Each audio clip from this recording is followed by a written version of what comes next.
I'm Jess, and if you told me 11 years ago that my life would take such a wild turn, I'd have laughed it off. But here I am, stuck in a reality I never imagined. It all began innocently enough. I met Jack at a mutual friend's barbecue. He was charming, with a smile that could light up a room, and we hit it off right away.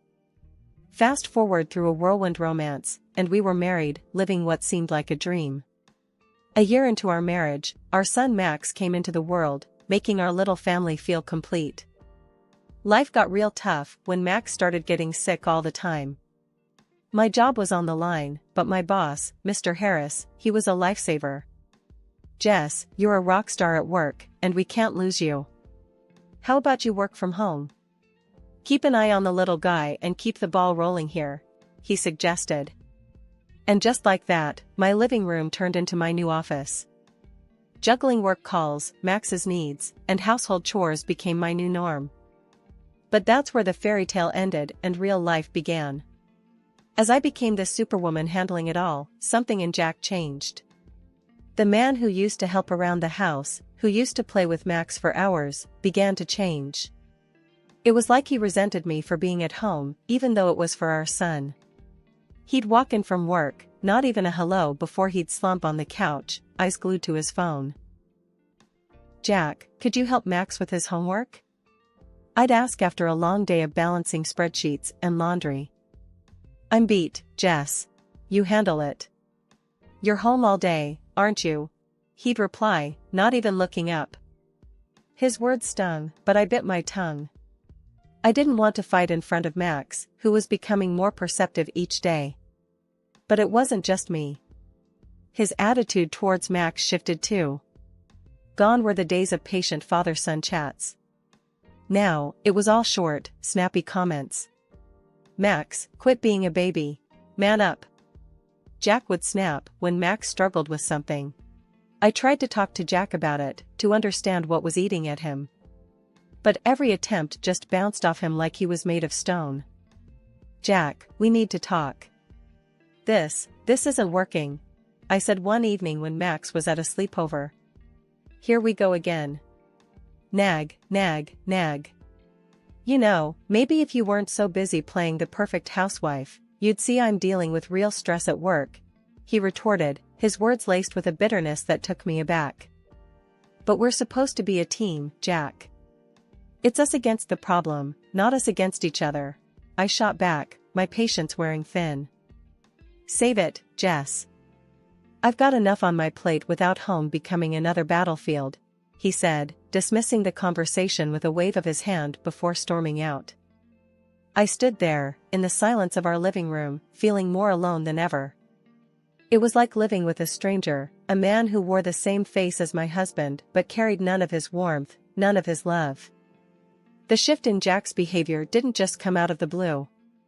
It crept in slowly, like a shadow growing longer as the sun sets, until one day, the room was dark. About 3 years back, that's when the late nights started becoming more frequent.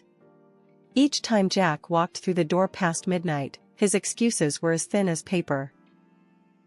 It was a Tuesday, I remember, because Max had just won his soccer game, and we were waiting to celebrate with Jack. But as usual, the chair at the head of the table remained empty. Max's eyes kept darting to the clock, then to the door, and finally, settling on me with a mix of disappointment and confusion. I plastered a smile on my face, trying to keep the mood light. Your dad's really swamped at work, honey. But he's so proud of you, you know that, right? I reassured Max, but the words felt hollow even to me. It wasn't until much later that Jack decided to grace us with his presence. The sound of the door creaking open pulled me out of my troubled thoughts. I was sitting at the kitchen table, the remains of a celebration that never was laid out in front of me. Jack walked in, looking worn out, but there was something else in his demeanor, something off. I could smell the faint trace of perfume, definitely not mine, and it made my stomach churn. Jack, where have you been? Max waited up for you. He won his game today, remember? I tried to keep the accusation out of my voice, but it was hard. The game. Yeah, work, Jess. It's killing me. You know how it is.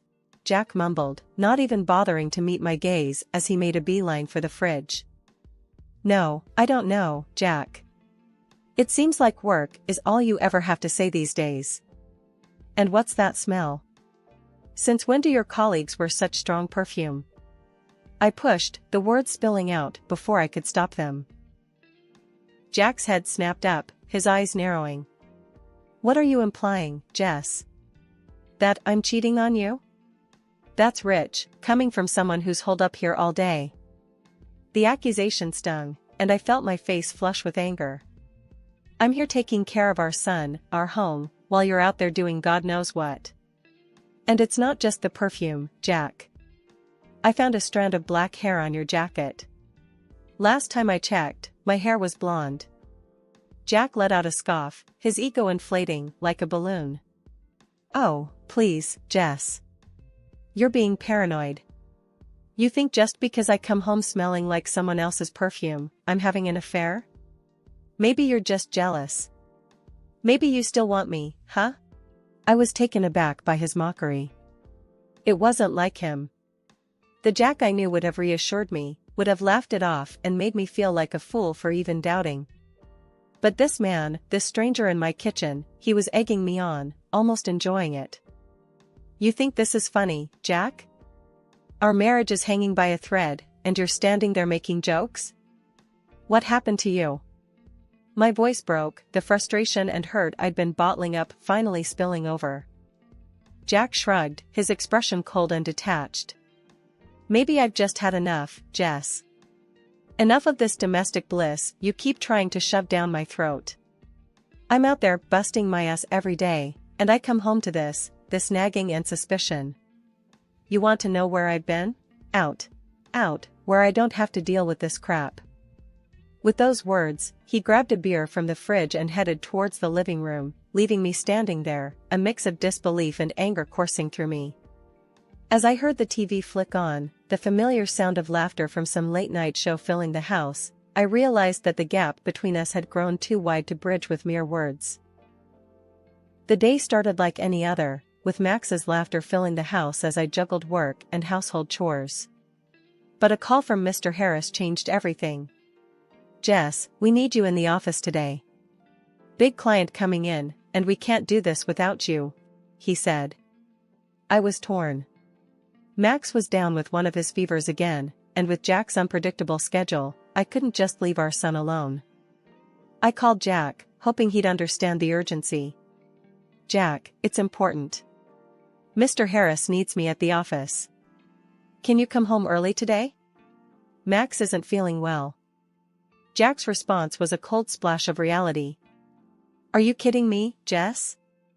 You know I can't just leave work in the middle of the day. Handle it, like you always do. His words stung, but there was no time to argue. I called Helen, Jack's mom, and thank heavens, she agreed to help. Of course, dear. You go and take care of your work. Max will be fine with me. The meeting was intense, but we nailed it. Mr. Harris suggested celebrating at a nearby restaurant, and though my mind was at home with Max, I couldn't refuse. We settled into our seats, the clinking of glasses and the murmur of conversations around us. But as I scanned the room, my heart dropped. There, in a dimly lit corner, was Jack, his hand on another woman's, their heads close together in intimate conversation. I felt like I'd been punched in the gut. Mr. Harris noticed my pale face. Jess, are you all right? You look like you've seen a ghost. I shook my head, not trusting my voice. I need a moment, I managed to say, my legs shaky as I stood up. I headed to the restroom, my mind racing. This couldn't be happening. Not Jack. Not us. But the truth was right there, laughing and flirting over candlelight. I splashed water on my face, trying to calm the storm inside me. As I looked in the mirror, a fierce determination replaced the shock. I wouldn't let this slide. Not this time. Back at the table, I apologized to Mr. Harris and the clients. I'm sorry, I need to take care of something urgent. Please excuse me. I left the restaurant, my mind a whirlwind of hurt and anger. Jack didn't even notice me leave, so engrossed was he in his affair. I made it home, my hands trembling as I opened the door. Helen was there, her concerned eyes meeting mine. "Is everything all right, dear?" I couldn't spill it, not then. "Just a rough day at work, Helen. Thanks for watching, Max." Helen gave me a knowing look. "Anything you want to talk about?" I forced a smile. "Nothing to worry about. Just work stuff." "Thanks again, Helen." After Helen left, the silence of the house wrapped around me. The image of Jack with that woman replayed in my mind. But I wasn't about to let anger take the wheel. This fury was fuel. Jack had made his choice, and now it was my move. The game had shifted, and as the night crept in, a plan began to form. A plan to make sure Jack regretted betraying the family he took for granted. The next morning felt heavy, like I was carrying a weight around my heart. Jack had left early, his usual routine, acting like nothing was wrong. But everything had changed for me. As I watched Max play, his innocence a stark contrast to the mess of our lives, I knew I had to act. But how? I couldn't just confront Jack without proof, and my word against his wouldn't hold up. I remembered a conversation with a friend about a private detective they had used. It seemed like a drastic step, but desperate times called for desperate measures. I waited until Max was settled with his video games, then I made the call. "Hello, is this Mr. Reynolds?" I asked, my voice barely above a whisper.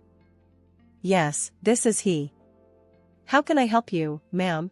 came the reply, professional and to the point. I took a deep breath. I need your services. I suspect my husband is involved with someone else. I need proof." Mr. Reynolds was all business. "I understand, ma'am. We handle these cases with utmost discretion. Can you tell me more about your situation?" I poured out the details, the late nights, the perfume, the restaurant incident. Mr. Reynolds listened without interruption, then said, "We can start surveillance on your husband immediately. We'll gather evidence and keep you updated. My fee is—" I agreed without hesitation. The price didn't matter, I needed the truth. Days turned into weeks, and each time Mr. Reynolds sent over photos or snippets of conversations, my heart sank a little more. Jack with the same woman, at restaurants, at a park, and once, chillingly, at a jewelry store. It was like watching a train wreck in slow motion, each piece of evidence a brutal confirmation of Jack's betrayal.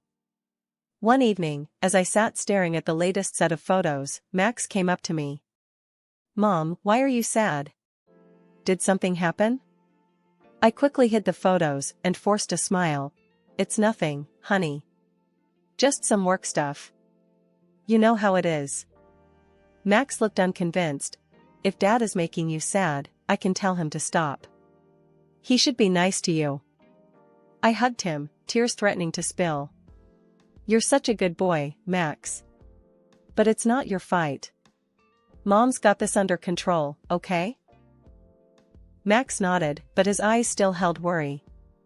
It broke my heart to see him like this, but it also steeled my resolve. Jack had to be held accountable, not just for me, but for Max's sake too. Max's 10th birthday should have been a day of joy and laughter, a celebration of a decade of life. The house was decorated, the cake was ready, and Max's eyes sparkled with excitement. But as the day unfolded, it became clear that it was going to be anything but typical. Jack, once the cornerstone of our little family, had been drifting away, his presence now just a shadow. This day was no different. "Jess, work slammed. I can't make it," he said over the phone, his voice as cold as the winter wind. I watched from the window as he drove off, leaving a cloud of dust and a heavy heart behind. Helen and George, Jack's folks, did their best to fill the void, their faces a mix of concern and disappointment. The party was in full swing, the sound of children's laughter a bittersweet melody. Then, out of nowhere, my phone shattered the calm. Jack's voice, panicked and loud, boomed through the speaker. "Our son's been hit. He's at the hospital now." The room froze, the festive air turning to ice. But there, right in front of me, was Max, safe and unharmed. "Jack, check your number." "Max is right here, safe and sound," I said, my voice steady, betraying none of the turmoil inside. There was a pause, a moment of silence that felt like an eternity. Then, a quiet, "Sorry, wrong number," before the line went dead. The room was thick with confusion and unspoken questions. I gently nudged Max towards his room, his new video game in hand. "Go on, sweetie." "I'll be right there," I said, mustering a smile that felt more like a grimace. Once Max was out of sight, I turned to face Helen and George. Their faces were a mix of shock and worry, a silent demand for an explanation hanging in the air. "Helen, George, there's something you need to know," I began, my heart heavy. "Jack hasn't just been buried in work. He's involved with someone else. They have a child together, a little boy." The words hung in the air, heavy and suffocating. Helen's eyes welled with tears, and George's jaw clenched, his anger barely contained. "Jess, are you certain?" Helen's voice was a whisper, her world crumbling. I nodded, the truth a bitter pill. "I've seen them, heard their conversations. It's undeniable." The room was silent, the weight of betrayal pressing down on us. "We're with you, Jess. Our son, doing this, it's unforgivable," Helen said, her voice quivering but strong. George stood up, his posture rigid with resolve. "Jack will have to face us, to explain this madness. He owes you, answers." The rest of the day was a haze. The candles were blown out, the cake was cut, but the joy was overshadowed by the storm that loomed on the horizon. As the sun set, casting long shadows across the room, I realized that this was no longer just my battle. That evening, the house was quiet, too quiet. It was the calm before the storm. I sat in the living room, Helen and George by my side, the air heavy with anticipation. We were waiting for Jack, the man who had shattered our lives with his deceit. The door creaked open, and there he was, sneaking in like a thief, unaware of the confrontation that awaited him. He tiptoed towards the stairs, but before he could take another step, I flicked on the light. "Evening, Jack. How's your son? The one who got hit by a car?" I asked, my voice calm but laced with a venom that made him freeze in his tracks. Helen and George sat there, silent sentinels, their eyes fixed on Jack, waiting for his response. Jack's face went pale, his facade crumbling. That was a bad joke, Jess. I didn't mean it." I couldn't help but let out a bitter laugh. "A joke? Is that what you call it?" Without another word, I threw the photos and documents on the table in front of him. Each picture, each piece of paper, a testament to his betrayal. "This is no joke, Jack. This is your other life, laid bare for all to see." Jack's eyes darted from the photos to his parents, the magnitude of his actions finally sinking in. I can explain," he stammered, but his words fell flat. "You're done talking, Jack. These pictures, these documents, they speak louder than any lie you could come up with," I said, my resolve steel. Helen let out a sob, her hands covering her face. George's expression was stone, his disappointment a tangible force in the room. "To think our son would stoop this low," he muttered. Jack turned to his parents, desperation in his eyes. "Mom, Dad, I..." But George cut him off, his voice firm and final. "You've made your bed, Jack. Now you lie in it. I'm cutting you off. Everything you would have gotten goes to Max." Jack looked at me, a last-ditch plea in his eyes. "Jess, please. I'll do anything. Don't do this." But the time for mercy had passed.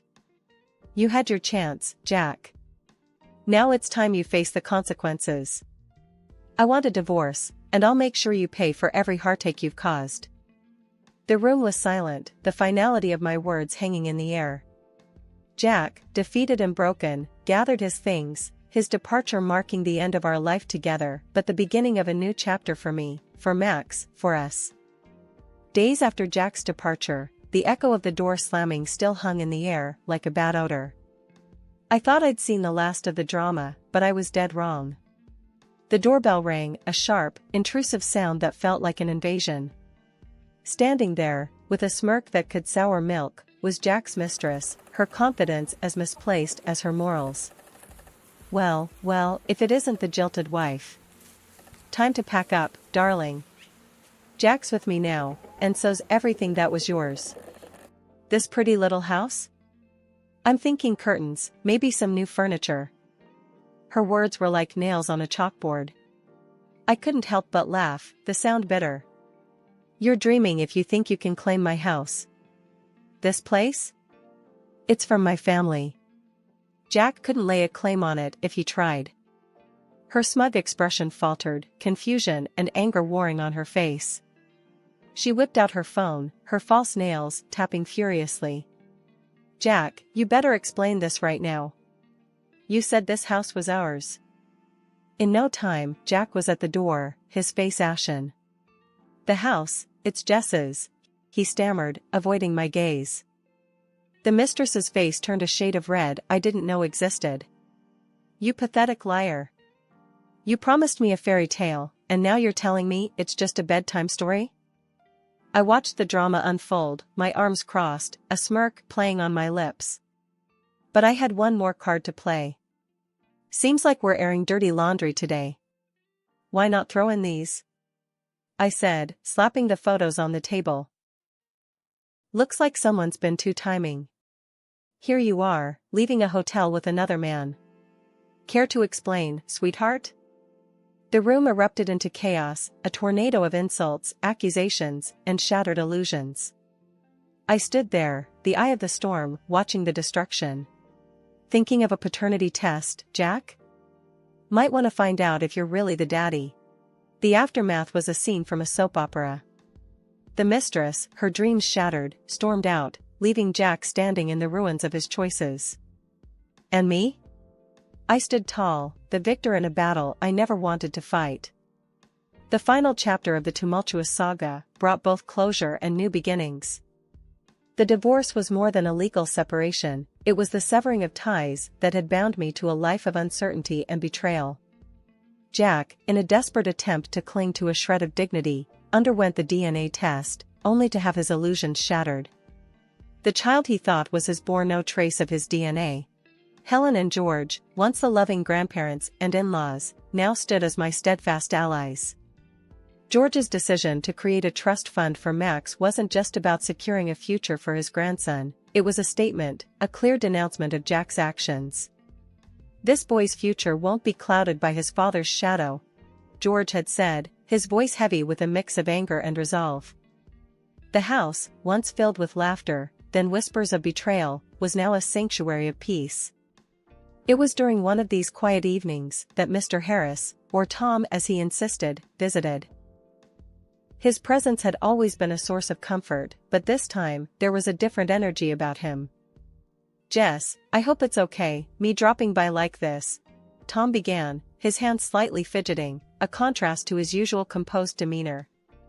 I offered him a smile, the familiarity of his presence a welcome comfort. Of course, Tom. It's always good to see you. He hesitated for a moment, then took a deep breath. Jess, I've been doing a lot of thinking, especially after everything that's happened. I've seen you handle life's curveballs with such grace and strength. It made me realize something I should have acknowledged a long time ago. The air felt heavy, charged with unspoken words and emotions. Tom, what are you trying to say? His gaze met mine, earnest and unwavering. I love you, Jess. Not just as the brilliant colleague you are, not just as the friend who's been by my side. I love you for the incredible woman you are, for the strength you embody. I want to be there for you, for Max, if you'll let me. The confession, honest and raw, stirred something within me. A mix of surprise, fear, and a flicker of hope. Tom, this is a lot to take in. I appreciate your feelings, truly. But I need time to process, to understand what this means for me, for Max, for us. Tom nodded, understanding etching his features. Take all the time you need, Jess. I'm not going anywhere. I just wanted you to know how I feel, to understand that whatever the future holds, I'm here. As he left, the silence of the house enveloped me. The words we'd exchanged echoed in my mind, a gentle yet profound reminder that life still had surprises in store, that maybe, the end of one chapter was simply the beginning of another.